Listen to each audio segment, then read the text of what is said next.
Zamislite, ustaješ jutro posle poraza, nema energije, misli se bore, spolja tišina, unutra haos. I onda pomisliš, kako da nastavim kad ništa ne ide? A odgovor ti ne da svet, već tišina. Stoička tišina, stoička snaga, nije u tome da ignorišeš bol, već da ga vidiš i ne dozvoliš da te slomi. Epiktet je govorio, nije stvar u tome šta ti se događa, već kako na to reaguješ. Svet će pokušati da te slomi. Ljudi će reći da ne možeš. Okolnosti će ti uzeti kontrolu. Ali pravi čovjek ne traži kontrolu nad svetom. On uči da kontroliše sebe. Mirnoća. Disciplinom. Odlukom da ne reaguje impulsivno. Odlukom da bude stena dok oluja prolazi. Bio sam na dnu. Ne bukvalno, već unutra.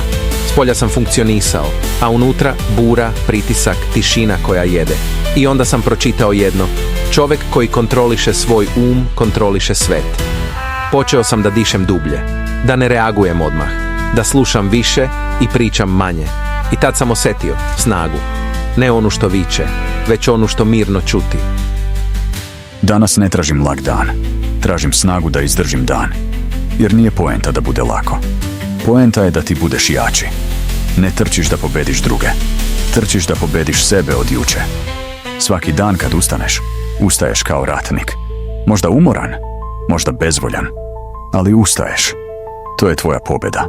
Ne savršenost, već odlučnost. I kad ne znaš kuda, idi napred. Jer stojiš čvrsto, dok drugi čekaju. Ti si stena u oluji. Ne zato što si bez emocija, već zato što biraš mir.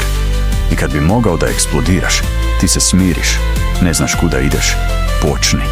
Ne osjećaš motivaciju, uradi to svejedno. Budi taj koji ustaje, budi taj koji nosi mir, budi taj koji ne odustaje. Jer svet ne čeka, ali ti si ovdje s razlogom. Sad ustani i kreni.